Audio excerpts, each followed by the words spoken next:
Good evening and welcome to the Law Chambers, where legal matters are discussed from a Christian perspective. The name, Anita Delight. This is the last episode. Hey, finally, episode 13. So you know that this season we've been discussing business, right? Everything law in respect to business.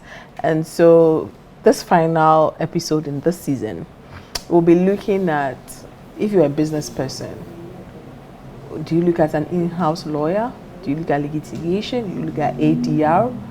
The legal side of your business. How do you go about it? How do you address it? That's what we're going to discuss today. Okay. So it's poetic, like we are adding business law with law, right? All right. So now let me go straight up. If you have any questions, you know what to do. You send it to us, we'll answer it for you. If you have any topics you want us to discuss in the next season, let us know. We'll discuss it. Okay. All right. So now let me go straight and introduce my guests. So I have with me very, very strong lawyers here. And lawyer Daniel Kofi Amele. If you're in the legal fraternity or the Adventist fraternity, you know the name. If you know the man, you know the name. Lawyer Amele. I remember when I was young, Lawyer Amele, yes. Lawyer Amele. He is the founder and senior partner at DK Amele & Associates, a law firm which is based in Tema. He has practiced law in various capacities since 1983. Were you born? His expertise includes the law of the sea, shipping law, and marine environmental law. Proud to setting up his own firm, he used to work with Ghana Port and Harbours Authority. He was chief legal advisor, personnel administrative manager, secretary to the board. He's done it all in-house, and when he has his own firm as well. He has also worked as a consultant to the Fisheries Department of Ghana's Ministry of Food and Agriculture, where he provided legal advice on the fisheries subsector capacity building.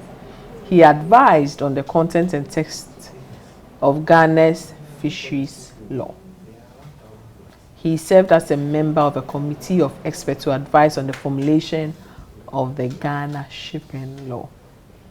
He is law personified. Senior, you are welcome. Thank you so very much. I hope everything is well. By the grace of God, we are well. That's a long time. Yes.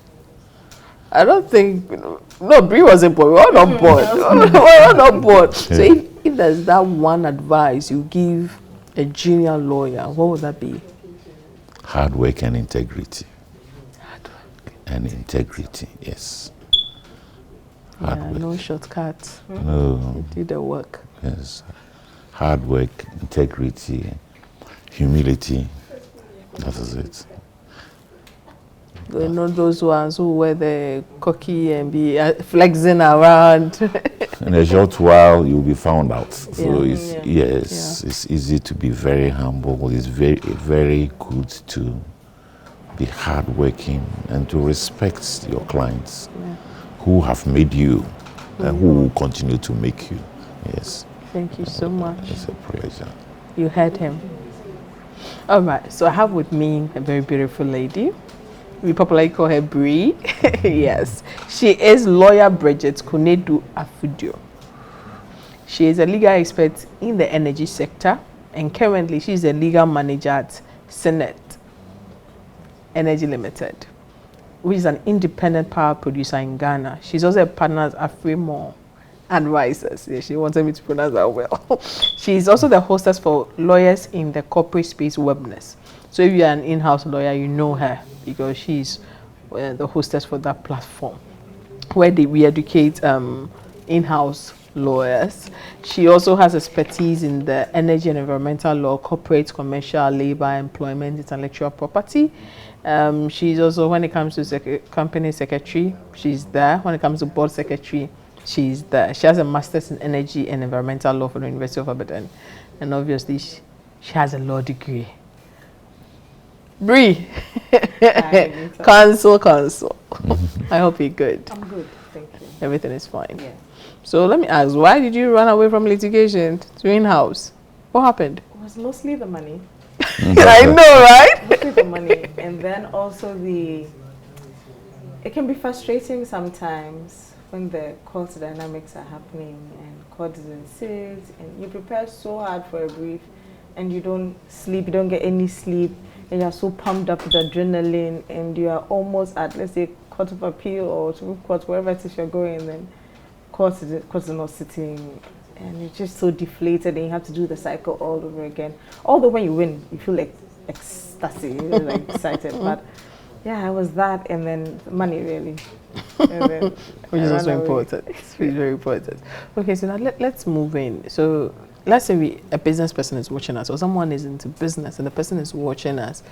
Who is an in-house lawyer, or who is a lawyer with a law firm, who is an ADR expert? These three dynamics, who are they, and how do we understand them? Very well. If we take an in-house lawyer, I'm sure he's an employee of the firm who has been engaged to help in resolve the legal issues pertaining to operations and the company generally. So he rises through the ranks and essentially, like you've mentioned, is eventually a board secretary. And on top of the legal department over there, that's the in-house lawyer.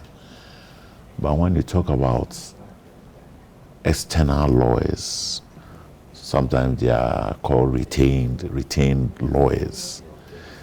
I mean, they sit out. They are not part of the administrative setup of the company, in the sense that they are not on salary, their structure is different. But cases are referred to them because they have an agreement with the company on terms of representation. If they have to do agreements, if they have to be consulted, if they have to go to court on behalf of the company, all the terms would have been agreed. Those are the external lawyers who are called upon as and when the need arises. Yes. And how do the ADR experts come in? You see, when you talk about ADR, you're talking about alternative dispute resolution procedure. Okay. If you allow me, you'll Yes, find please. that when they use the word, I don't want to be a traditionalist though, but they say alternative dispute resolution. Before the colonizers came, Africans, we did arbitration, and it was a very good process. And we did also negotiations and conciliation. But with the imposition of the common law, they introduced the court system, what I'll call the court system, and that is litigation. If you allow me to use the word, we're talking about fighting in court. One must be a winner, one must be a loser. Now they find that there should be another system that would aid a resolution of disputes in a way that brings a lot of benefits. So they talk about alternative dispute resolution. And that includes what we call conciliation, mediation, negotiation, and arbitration proper. I think that it has a whole host of advantages that we want to look at as the program or we progress with the system. Okay. So if I can just add to the in-house counsel. So I like to say it as the in-house counsel's client is the company. Yes. You have just one client, so that's the company. But the external lawyers, they have the whole world. Yes. You know, anybody as well can walk into their door. But for the in-house lawyer, your client is the company's interest, company. And like you said, you can rise through the ranks. You can even become CEO. John C-suite, yes, you can. If you know the business well, you can rise. I think the deputy managing director of Talo, it's a lawyer. So you can rise. You can go that far if that's what you want. That's what appeals to you. So some people go in-house and then they find that appealing, and then that's what they're interested in, and then they stay. You know, in Ghana, a lawyer is called as a barrister and solicitor.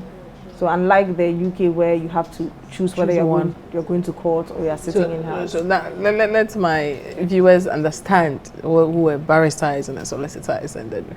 Okay, so a barrister is, as the word suggests, somebody who goes to the bar, who goes to court all the time, who goes to do some advocacy for one reason or the other. And then the solicitors are those who are doing the writing, they're doing the contracts, they're doing the wills. This is just writing most of it. So when a document gets contentious, then they pass it on to the barristers, and the barristers go to court on that document. But in Ghana, every lawyer is called as a barrister and solicitor. So you can do the two. I'm in-house, but nothing stops me from going to court tomorrow if I want to, whether it's for a personal matter or for family or whatever it is, yes. All right. So now that business person is watching us and is asking, should I go out for an in-house lawyer? Should I go for an external lawyer? What are the criteria? What do I look out for? Okay. For instance, if you go to see an external lawyer, for every time you go, you pay consultation fee. You understand?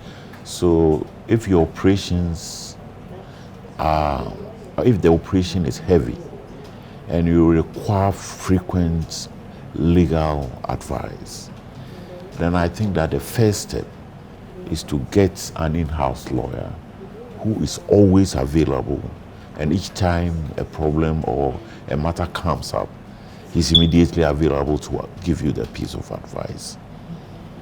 The thing about in-house law is that they get specialized and they know the business better. And however, it would come to a time where there will be the need for litigation if the issues, the problems are not resolved amicably. Then, because, like my colleague said, the external lawyer does everything, they are more experienced in litigation. And litigation involves a lot, so that it will be easy for the external lawyer to link up with the internal lawyer, in-house lawyer, for good work to be done. That is the position. So if you ask me, when in my office, you get people calling and say, lawyer, I want you to be my lawyer, I'll pay you a month. Then I said, what type of work are you doing? Probably you come here once in 6 months and you want to retain a lawyer, it doesn't help. So in such a case, you go for a lawyer once who will do the matter for you. If the requirement or if the need becomes frequent, then you have an external lawyer that you pay him probably monthly, so that you don't pay for consultation, any legal advice, and then what do you call it? When the agreements have to be prepared, they are all covered under the retainer agreement, and it's more economical. That is. So, but with the, okay, so what we are saying is that if your business is small, you understand, and you don't need a lawyer frequently, you don't need a lawyer in-house. So in-house counsel, no. You can ask them when you need advice. But if you know that you need the lawyer more often, you can bring it in. But with the companies that are talking about the board secretary being a lawyer or an accountant, or if such is needed, will it necessarily be that you have to find a lawyer in-house, or you can still outsource that as well? I think I will encourage you to outsource, mostly because usually when the in-house lawyer is also the board secretary or company secretary, you have a conflict of interest happening. Does he or she report directly the internal affairs to the chairperson or chairman or chairperson, or does the person report to the CEO? So supposing I'm in-house and there's a document that we're trying to push through into the pile of documents we don't want the board to pay attention to, and I am aware that's going on. If I'm also the board or company secretary, do I tell the board chairman or chairperson that they're trying to sneak in a document? But if you do that, then you have friction with your CEO. So I know a few people who are in-house lawyers who are also company secretaries, and they constantly have friction, have a lot of banter with their CEOs or managing directors, whatever it is. So I won't personally endorse it. You can have law firms take on the role as company secretary for you. So they come in as and when you have board meetings. So there are some companies that do that. You can get an individual lawyer outside, and that's what that person does. It doesn't necessarily have to be the in-house lawyer to do it. But again, it depends on your business dynamics, and some owners are also the board, they're also on the directors themselves, they're also on the board themselves. So it really depends on your company dynamics and what works for you. But be aware that these conflicts of interest issues can come up. So now let's look at in-house lawyer, advantages and disadvantages, and then external advantages, disadvantages, and then we'll zoom into ADR. Okay. If you take the in-house lawyer, the basic advantage is that he understands or she understands the business better because she or he is in the thick of operations and understands. I used also to be an in-house lawyer, and we had external solicitors as well. And our area involved maritime law and operations. The external lawyers didn't understand it. Some of the issues, they couldn't understand. So if a matter came out, it was our responsibility to try and explain the specifics to him. The point I'm making is that if you are in a specialized area of operation, I would recommend that you need an in-house lawyer who will have that specialist knowledge or special knowledge. In that respect, they have advantage over the external lawyers. That's number one. And he also or she feels the company.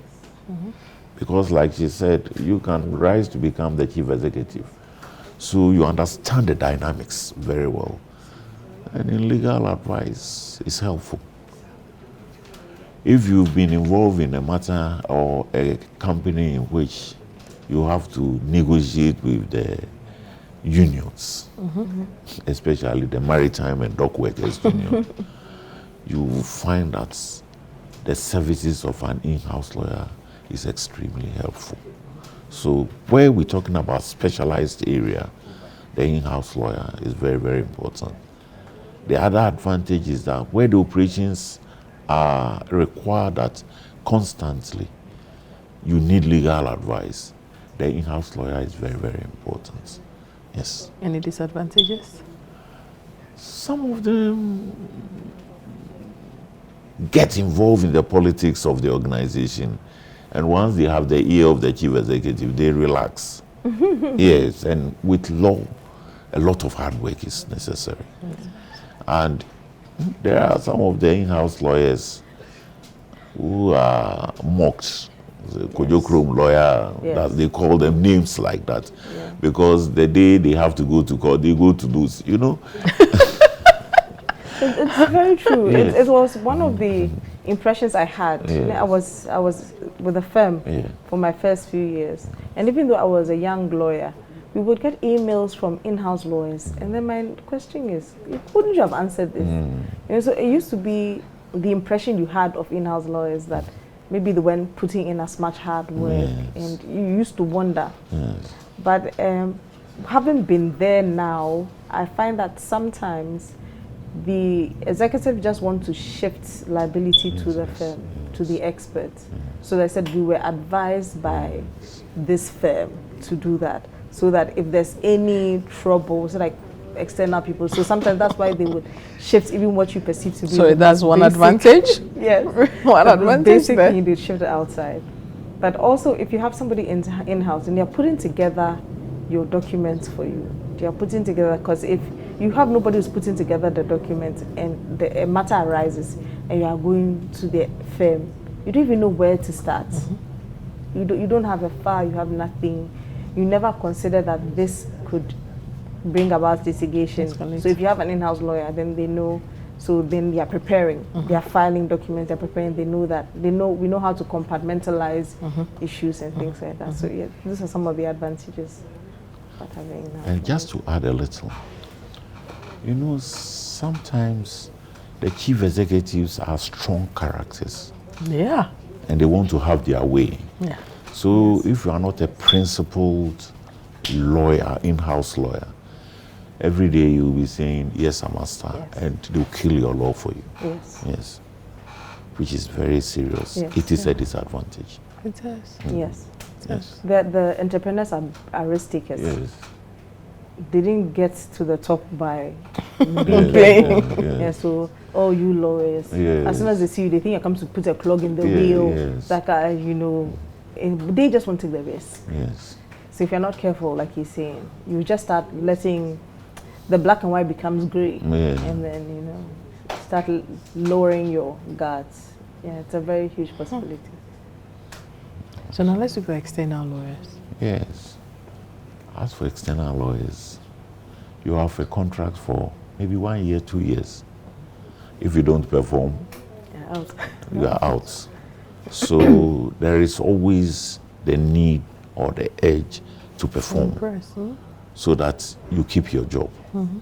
Failing which, gradually all the people will run away from you, the companies. That is one.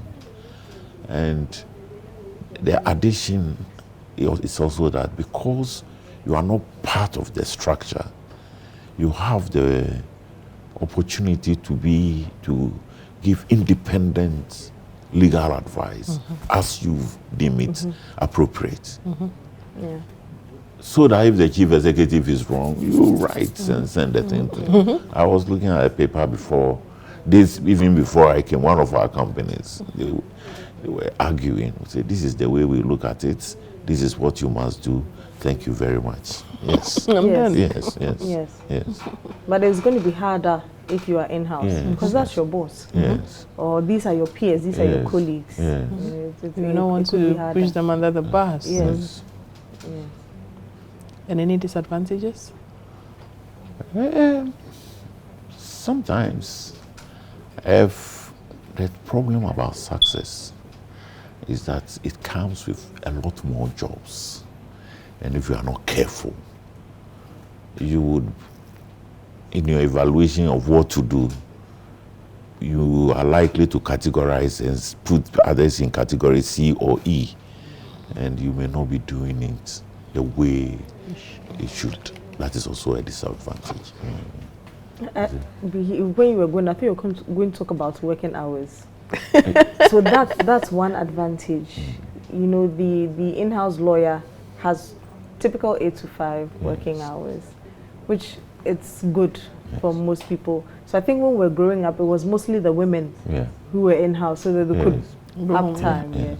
But with the external lawyers, if you have 5 clients and they're all telling you that their matters are urgent, and then you have to burn the midnight candle, you have to push, the documents, and preparing for courts too can be, it can be tasking. You have to do your research, make sure you're on top of things. So external lawyers tend to have longer work hours than in-house lawyers. Yes, our work can be tedious. We can go beyond, but it's not a norm. It's not unexpected. We have our seasons. There's a project going on, there's something going on. So you're doing the extra hours after work. But it's not like, our hours are predictable, their hours are not predictable. One typical matter we did, we were just about closing at 5. Then we were informed that a vessel had called at the port of Takoradi and was to leave the following day. And we had instructions to arrest the vessel. Aye. You can imagine, before we had finished the documentation, it was 12 midnights. And we had to file it first thing in the morning at the High Court in 2nd D. So we started off at 3. We went home 12, came back at 3. traveled to Sekendi. We got there, filed, and then had a vessel arrested. Yes, you can imagine. That is, I don't want to call it a disadvantage, but it stretches you sometimes beyond limits. Yeah. Yes, it stretches you. Meanwhile, to the in-house lawyer, most likely would have bounced it off. Yes, yes. Give some reason. Yeah. Have his We'll peace. let you know. We'll meet you. Yes. Attack like that. Yes, How yes, is yes. it? Are you almost done? Yes, We'll yes, meet yes, you. yes. Attack like that. Yes. Yes. But there is a possibility that, okay, so first we have a company can have in-house, Yes. the company can have external, Yes. and then there's a possibility that the company can have both at the same time. Oh, yes. It happens in a number of cases. Yes. And so if a businessman is watching us, at what time do you think, at what time, like what kind of business or at what period do you think that they should be looking at both? I think you mentioned it earlier, that depending on the complexity of your business. So let's say you've gotten to a point where you think you have a lot of immediate needs, so you want there to be an in-house lawyer to be looking at small contracts and big contracts. It can be a catering contract, it can be an EPC contract, and whatever it is. You can even help HR with their Their labor Oh, yeah, issues, a lot. yes, and then the occasional phone calls and sexual harassment, Yeah. things like that. If you have in-house, it's a phone call, but if you have external lawyers, then it tends to be a typing and sending emails across. So you have an in-house lawyer, and then it gets to a point where sometimes the expertise might exceed the expertise of the in-house lawyer. These are real, because with a firm, you have a team. Yes. It's a team of lawyers that are looking at your documents, unlike in-house, where it may be one or two. Or three, well, depending on how big it is. You have big institutions, Ghana Maritime, Water River Authority, they are huge institutions. But otherwise, the average business person, you can have one or two in-house lawyers, but sometimes the expertise will go beyond that. And from my experience too, sometimes, like I said, they just want to shift the liability onto somebody else, onto a professional. Yes. Onto a professional. So sort of like what the auditing firms do. We have given our opinion. So why did you take the decision? This law firm gave us this opinion, So sometimes too. So then at that point, it would be good to have an external lawyer who's on retainer that you can go to, because the person's on retainer, and then they prioritize the work that you are bringing. It's not now, if you don't have a lawyer on retainer, actually that's what we are coming to now. So now let's look at retainership and just one-offs. What's the difference between the two, and what will the advice be for either of them? I mean, if we look at the retainer, the retained lawyer has a contract there, and the contract is properly determined as to the role you have to play for the company. And the fees are also indicated. That is it. The advantage is that, even just to add to what she said, the advantage is that because he is independent, he is able to prosecute cases for the company without fear or favor. We worked for one huge bank here in Ghana, and there was a union executive who had become so strong and powerful, and he was misbehaving. They were afraid. The in-house lawyers could not even handle him. When they brought him to us, we said we were able to do it. Then the issue came as to who the witnesses would be, because he had intimidated everybody under the authority of the union.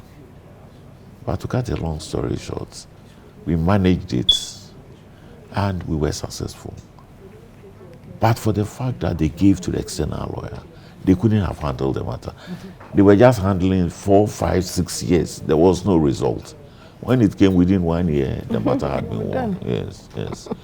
So the external lawyer is independent, and he does his work. He does it so that he will be retained and he will get another contract. That is a big advantage. At least that is it. That is what I want to talk about. Yes. So with the retainer, as you can understand, you are paying them monthly, Yes. or whether you're paying on quarterly basis, but you're paying the person. So if you have a matter or you don't have a matter, you're paying the person. But just means the person's on call. As against the one-off where you are walking into the offices of that person, and then it's a one-off transaction. Again, it depends on the kind of business that you do. If you think it's possible that these matters can come up, then having a lawyer and retainer is good. Also, when you do your financials, you're supposed to indicate who your lawyers are. So if you have a lawyer and retainer, at least you can put that law firm's name on your documents, which is, so it has its perks. So yeah, and in respect to retainers, usually the minute you call, the person comes to your aid. Yes, you are supposed to. You're come supposed to to work for the That's why person. I'm paying you. Yeah. Yes. Yeah. So it's you just call your lawyer. This, and the lawyer start working on it right away. But if the person is not a retainer and the person is just doing a one-off, what you call you join the queue. You join the Oh, queue. yes, There's a yes, queue. yes. And then also when the you have queue. a lawyer on retainer, they know your business. Yeah. I remember we had lawyers on retainer. They knew, they had memory, they had institutional memory. They remember that you did this that time and this came up. So let's be careful you don't do this time because it's going to come up. Because they have worked with you and they've handled some of the things that have come out. So they know your mistakes, they know what you take for granted. And they've done the long haul with you. So that's also a plus in having someone on retainer. They also tend to have an idea of what you're doing, as against the one of who has no idea what your business. So And it's cheaper. it's cheaper. Yes. It's cheaper. It is. Because you pay X probably per annum or per month. When the matter, the agreement would indicate that you pay only 50%. Some of the agreements I have seen, 50% of the bar association tariffs in the event that they have to go to court on your behalf. So you can imagine 50% off. Of course, maybe in a year you'd have paid X amount. And that X amount could be less than 50% of a big case. So it's more economical. More economical than going to see a lawyer for the first and one off, and you will take what is required to take. Yeah, but I also saw a retainership agreement where it stated that if, let's say, for example, the case has to go to court, or yes, you have to pay the full fee. Yes, I've seen those. And I'm like, because the person is paying you every month, yes, and then when the person has to work for you, you pay the fee as well. I'm like, that is quite harsh. the typical one I know, 50% off. So are you listening? So when you're picking your lawyer, you look out for these negotiate. things. Yes, Contract. yes. So they send you a draft and then you negotiate. Yes, yes. And I feel like most people are afraid to negotiate with lawyers. Except we are doing too much. Some people are not. Yes. Sometimes they are intimidating the businessmen. When they have the financial muscle, you listen to them. Yeah. But now let's move to ADR, Alternative Dispute Resolution. So we in-house lawyer has we know litigation, you go to court and all that. But then we are looking at ADR, which Senior has said a lot about in the beginning. And the idea is that will be an alternative to litigation. And most people are really interested in that. They like to put that in the agreement. What is ADR? What are some of the benefits and what are some of the drawbacks? Very well. When you talk about ADR, you're talking about alternative dispute resolution. Alternative to what? To courtroom litigation, essentially. So the ADRs would give us mediation, probably as a first step, or conciliation, or negotiations. If these fail, then you go to arbitration. Of course, why should we have ADR when we have the normal court litigation? Probably because it's believed that it has advantages over the courtroom litigation. Essentially, that is it. But I'm sure that as we discuss these issues, we'll look at those advantages and see whether the ADR in fact. So that means let's discuss the advantages. Yes. Let's discuss the advantages, and then let's come to in fact. Yes. So one advantage is the timing. You know, law can be, I mean, going to court, litigation, it can be a drag. One party didn't come to court, the court is not sitting, and if a party is not in court, you know, rules of natural justice, you necessarily have to hear the other side. So it can be frustrating for one party because the other person, and some lawyers are experts in dragging. Yes. They are experts in it. They come up with one story or the other. From hospital to children. Just when we are coming for a ruling, or then they'll file something. I know one lawyer who has been not to cut across when they have bad cases. Usually, when they have a good case, yes, usually when they are bad cases. Or I know these people, they are always filing an appeal. So I looked through the file and I said, but 2019 you filed an appeal. They don't actually go for the appeal. So they filed an appeal just to drag and then delay and so those are some of the downsides. But with arbitration, and it's personalized attention from the arbitrator. At a point the stories have to stop. How do we move forward? And it's just you and your lawyers and the arbitrator, as against courts where the judge, you know, hurry up, let me talk to the next person. And I've seen some judges they don't even remember the matter the next time you're coming. Yeah, they don't even remember you. Yeah, they don't remember the matter. But with arbitration, as soon as we appear today, we know why we are here. So it tends to be faster. Arbitration does tend to be faster, and it's also specialized. For instance, maritime. It's not every judge or magistrate that can handle that. So you might want to take it to senior, because a lawyer who has experience or who is very knowledgeable can be an arbitrator.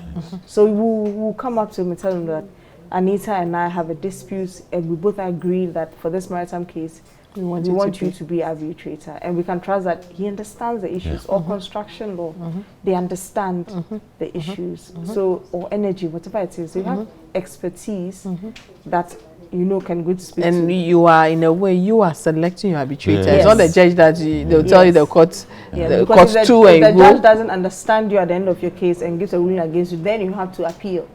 And if the court of appeal judges also don't understand you, then you just But about arbitration, you know for a fact that these are experts, and that's why it tends to be final, because you chose the arbitrator, and there's an assumption that there's minimal error. So it tends to be final. Once you're done, we're done. We're not appealing except for certain instances. We're done. So it brings finality to matters. That's in theory.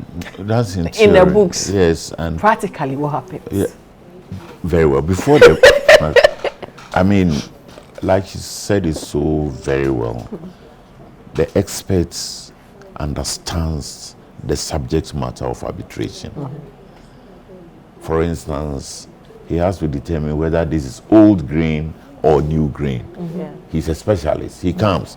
For the time we've been sitting here, he examines, go through, says it's old grain. Finished.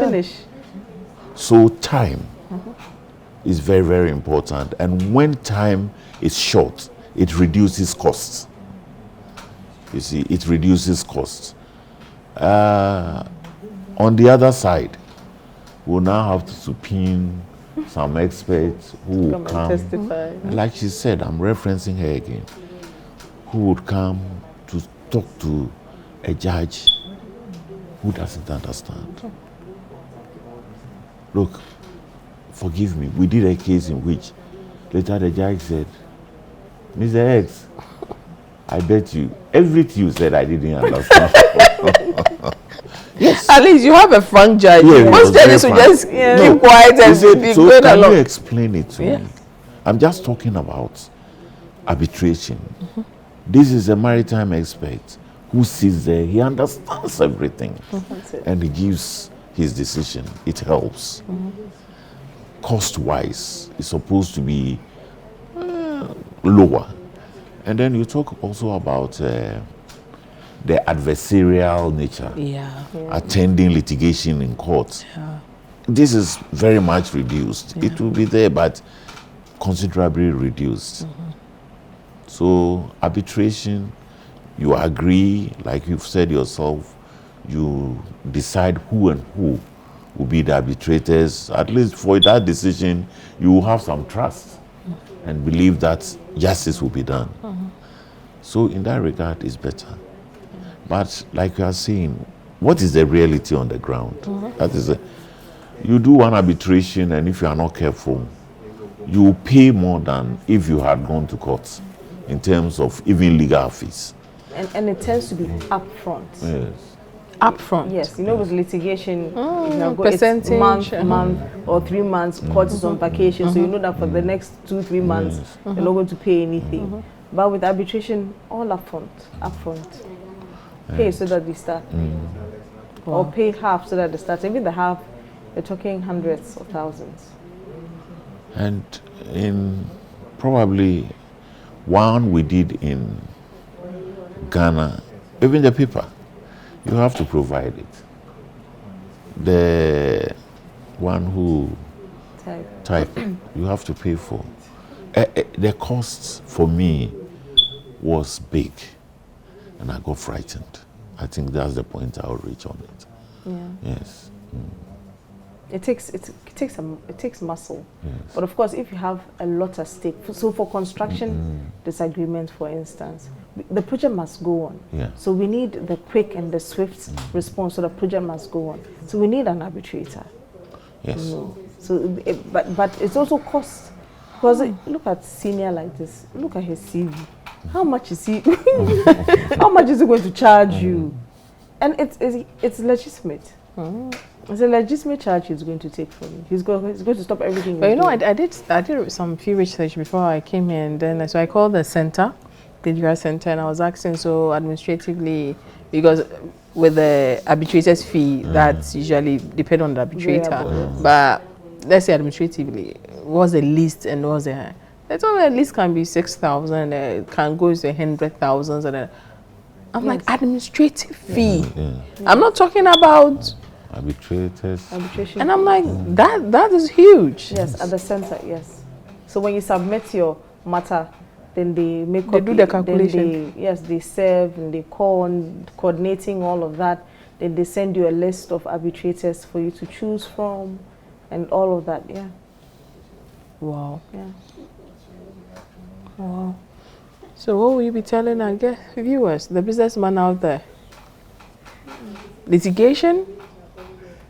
The lawyer's answer, it arbitration? Depends. The lawyer never stick the neck out. It depends. It depends. If it's specialized and there's a lot at stake, then you might want to go for arbitration. But if it's not a big deal, like I've seen a photocopy leasing machine contract, then you have an arbitration. What would be the value of making photocopies or cost or debt? I mean, what would because be you see, the idea of arbitration, frankly speaking, until I started this small research, I mean, the arbitration I have in my head was the one in the books. That you go to the arbitration center, they just let you know the arbitration, they pick, you give a time, you know, that whole thing. You say we are going to use 4 days, 6 days to do it, then you pay percentage. So me, in my mind, arbitration is that ish. It's not that. It is not that simple. It's as if that there will be even cases that you should pick litigation of arbitration any day. Yes. If you're looking at the amounts, I would recommend. I know some lawyers who, in their agreements, will delete arbitration clauses and put in normal litigation. Yes. So maybe for an EPC project, EPC construction contracts, maybe I would say go for arbitration because it's a bit specialized. Yeah, but for, I mean, basic things now. Wow. I would recommend you go for litigation. But I also want to add, in the law, there is a provision where a judge can refer simple, not complicated matters to arbitration within the court setup. So that one, the expense is not what we are talking about here. Oh, okay. That one is easy and But easy lawyer, to- in your experience, Yeah. have the parties ever settled at that point? They In the always courts- come back complaining. That's what I Because always hear. it's not really binding, is it? If they get to a certain point and they sign, They it's agree. binding. Okay. Yes, But if they yes. don't agree, it means it Yes. always goes back. I've seen Yeah, them yeah, do, they yeah. never seem to agree, Yes, and then, yes, yes. then they go back. Yeah, they go back. And I feel like it's most people too, they're really not interested. They just go because they just says Yes, go. yeah. So they go just go there and go and do last and just come back. Yes. I think the thing about litigation is the force Yeah. behind Yeah. the judgment. Yes, You know, yes. There's a force, Yeah. Yeah. and there's the intimidation from even how the courtroom looks. Yes. There's the intimidation from somebody seated high above. Yeah. So it has that effect. So, you know, as against when you go for the court Court ADR, and then we are all Charlie. speaking nicely. Because some people are there, you have to Else you use some clamp them force. down. Yeah. It is you. So let me. So there's this businessman out there, small business, big business, medium, SMEs as they call it. There's this person who is interested in going into business, and the person is thinking legal. So the legal bit, what do I do? What will you tell this person? Usually, I think if you are starting out, Yeah. I think you would first go to an external. I think you should go to a firm. If you are starting out, I would recommend you go to a firm. Then they help you set up. And then as the day goes by day, then I think you should get in-house. Again, depending on your business. Because sometimes people get in-house lawyers a bit too late and your documents are scattered and all over. And there's no record, and there's a contract here and there's a contract. Oh, you'll be surprised how many contracts are expired in companies. Yes, a lot. Because nobody's actually there to update them or renew them. So I think if you're starting off, start off with a firm. And then depend on your business, then get in. I think I agree with you. So let's give our final words, that final advice, that final thought. Relative to the lawyer in business or The business person interested in yes. this. So what are some of the things this person should, so if I want a lawyer, let's say I'm a business person, I want to select a particular law firm or a lawyer, what are some of the traits I should look out for, and how do I get them? How do I select them? Let's say I don't know any lawyer. How do I go about it? In my office, we've been there. Somebody walks into the office. Please, I went to the website and I've read about you. So probably they can also go and check the lawyers and their specializations. That will help. But in this Ghana, largely they hear the names. Yeah. So Lawyer Melly. In my church, you hear Lawyer Melly. Oh, they will mention. So you go. And like she said, without a lawyer, you make a lot of mistakes Yes. as a starter. Yes. And so let them help you through. And when you are just starting, I don't think the cost will be something that will push you away. Till you, when you begin to grow, you grow with the lawyers. It's important. I don't think you should take the presence of the lawyer for granted. At all. Don't do that. I think The lawyers are expensive. not always. And there's a lawyer out there for everyone. If you can't afford, That's a good one. yeah, if you can't afford one lawyer, I'm not saying compromise on quality, Yeah. but if you can't afford one lawyer, I mean, go out there, ask around, and people recommend. Yeah. You find another lawyer. You don't have to go to a big name. I mean, once you're going to a big name, You are going You to should be pay. ready You're for the going to pay. big money. yeah, but you will Because it's find time someone. that is sold. You know. Yes. Yeah. So yeah, so if you're starting out, please don't take it for granted. It's like how some people build houses without architects. Oh, what is a house? I mean, just 4 squares, 4 corners, but it takes a lot. And then the design and where to put the iron rods, things like that. The same way, don't take it for granted that what do I need a lawyer for? I can go to Registrar General's department and then just register. In the long run, who your secretary is, who the directors are, can matter. I've seen some companies that wanted to remove the company secretary, but unfortunately in the incorporation books, that person's name is there, so they couldn't. You know, those things matter. So even when you're starting out, get a lawyer. Start out with a lawyer. If you can't afford on retainer, at least you can, as often as you go, as and when. But I recommend to start out with a lawyer. Also, because if you're a businessman and we're talking about a company, you are going to deal with the company's acts, which prescribes rules and regulations to be followed. Unfortunately, if you are not a lawyer, with regards to those rules, you may be a blind man, and you cannot be groping in the dark when there is opportunity for you to be lighted up to make progress. Some people don't know they have to file annual returns. They know it's changing nothing.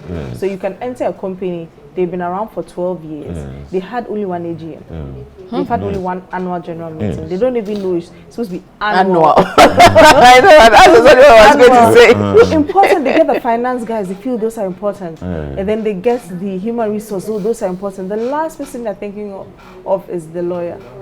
But that's important, and they have contracts that are scattered. Nobody's monitoring. There's no monitoring of contracts. There's no compliance, and I'm telling correspondence. So, you want to get the finance people, you want to get the human resource, get a lawyer. Yeah, very, very important. Very, very important.